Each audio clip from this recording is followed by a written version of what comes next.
Eh bien salut tout le monde, c'est les Cocody Productions pour une nouvelle vidéo pour la présentation du MOC Rogue One. Voilà, qui est sur la planète Scarif et qui est sur 4 plaques grises. Ce MOC participe au concours de Capitaine Robin et Mister LG. Alors je vais vous commencer la présentation. Alors on peut voir un tronc qui a été coupé. Capitaine Andor qui se cache derrière un arbre. 2 rebelles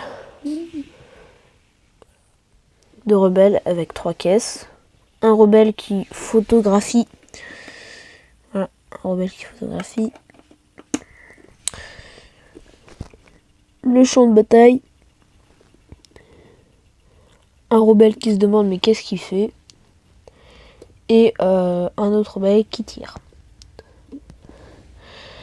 Alors là, on peut voir le U-Wing de Rogue One, juste ici, qui va essayer de détruire le vaisseau de Krennic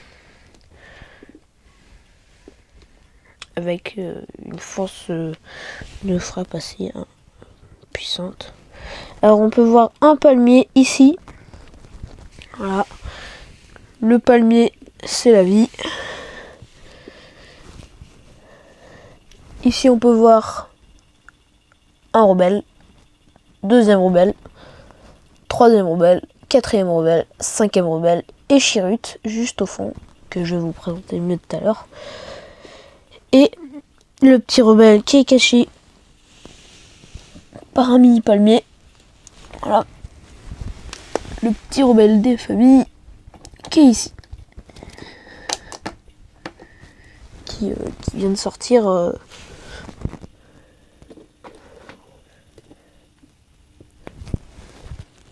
d'une sorte de sentier. Voilà. Alors, je vais retourner le MOC. Voilà, pour qu'on voie mieux les rebelles et que je puisse présenter un petit peu les Stormtroopers. Voilà. Alors, on se retrouve tout de suite. Alors, voici un meilleur point de vue pour voir l'entrée de la base qui est là-bas. Alors, là on peut voir Body Rock que je vous ai déjà montré, avec qui va rentrer dans le vaisseau de Krennic. Et juste à côté une caisse impériale. Là, les rebelles que je vous ai déjà montré. Et là, le commencement de la piste, voilà, qui est un peu mal faite, je le trouve. Non, mais pour les impériaux, ils l'ont un petit peu mal fait. Ils l'ont un petit peu délabré. Hein. Voilà, je l'ai fait exprès pour mettre des détails. Mais voilà. Alors, on peut voir 2 caisses. Le rebelle que je vous ai montré tout à l'heure. Un peu de sable. Qui est à peu près partout sur la piste. Hein. Il y en a à peu près partout. Le rebelle qui va aider Chirrut. Avec juste à côté de lui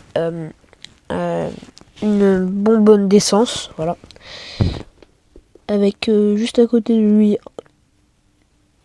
un lampadaire, je crois, c'est ça. J'ai essayé de faire un truc avec de la lumière, mais je sais pas comment ça s'appelle. Alors là, on peut voir Chirrut qui a causé une explosion, mais qui n'a pas tué le Stormtrooper qu'il voulait, parce qu'il a défoncé juste son casque.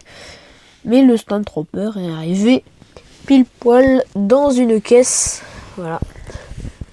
Après, je vais vous montrer mieux tout à l'heure, mais il est arrivé dans une caisse. Voilà, pas de bol. Il l'a loupé. Alors là, je vais vous présenter les petits détails qu'il y a sous le vaisseau plutôt. Normalement, si vous avez vu la dernière vidéo, vous les avez déjà vus, ces détails. Alors on peut voir là, ici, une plateforme de gris foncé, avec une bande de gris foncé tout autour, avec des petits trucs comme ça pour aérer. Là, l'explosion qui a un petit peu détruit le truc de la plateforme. de la plateforme. Et je trouve que ça fait bien, ça rend bien, je trouve. Et voilà. Alors là, on peut mieux voir, vraiment, on peut mieux voir. Alors là, on peut voir un Death Trooper juste ici, le Stone Trooper qui est arrivé dans la caisse, le Death Trooper commandant qui regarde un petit peu Chirrut, si ça se passe bien, si ces soldats ils peuvent le détruire. Voilà, avec le lieutenant ici qui accompagne Krennic, qui a un dossier important dans la main. Là, il n'arrive pas à se remettre, je le remontrerai tout à l'heure. Là, on peut voir le Stormtrooper, voilà, qui est mort. Là, il vient de se faire toucher. Voilà. Là, une antenne avec un Stormtrooper qui la contrôle, un Death Trooper, un Stormtrooper, voilà, là-bas. Hop.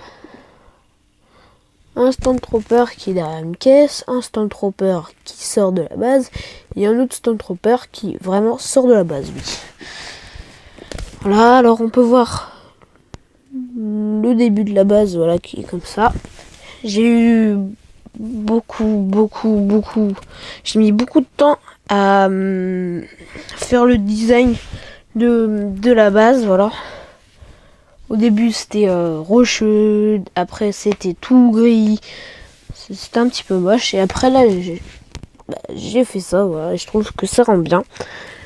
Je trouve que ça fait vraiment entrée de base impériale, même si j'en avais jamais fait. Voilà. Alors voilà, je vais vous montrer aussi sur le côté. Je trouve que ça fait vraiment bien ce que j'ai fait. Avec là le petit Stormtrooper avec une tourelle. Et l'antenne, la grosse parabole qui est juste ici. Et des petits détails juste là. Comme vous pouvez voir et comme vous avez constaté, il n'y a rien d'autre que ça sur le toit de la base, voilà, parce que je savais vraiment pas quoi faire. J'hésitais à faire un deuxième étage, je me suis dit c'est pas cohérent. Alors j'ai laissé comme ça, et puis c'est tout. Alors je vais vous montrer ce qu'il y a dans la base, voilà, et on se retrouve tout de suite. Alors voici la base, je me suis embrouillé. Alors on peut voir K2 ici, qui dirige Captain Andor et Jyn Erso. Captain Andor et Jyn Erso. Voilà, de Jyn Erso et le Captain Andor et le Jyn Erso que je vous avais montré avant. C'était des faux, mais fallait bien que je représente Jyn Erso et Captain Andor. Je voulais faire 2 scènes. Alors là, on peut voir 2 pilotes d'Overtank, ici, sur des ordinateurs. Là, une sorte de commandante, mais c'est une femme en fait. Voilà. C'est une femme que j'ai inventée. Je trouve ça bien. C'est une commandante. Et un ingénieur qui lui prévient qu'il y a des rebelles qui se sont infiltrés dans la base. Là, on peut voir un droïde traducteur. Une table avec une petite lumière. En dessous, on peut voir un truc pour mettre des codes. Et là, on peut voir un porte-casque et un porte-armes, comme je le fais souvent. A tout de suite pour la fin de cette vidéo. Alors voilà, c'est la fin de cette vidéo. J'espère qu'elle vous aura plu. Et je vous dis à la prochaine pour un nouveau mock, normalement qui va bientôt sortir quand j'aurai encore un mock Rogue One, quand j'aurai fini de tout déconstruire, voilà. Et je vais faire un autre mock Rogue One sur la planète de Jedha. Voilà. Allez, salut tout le monde!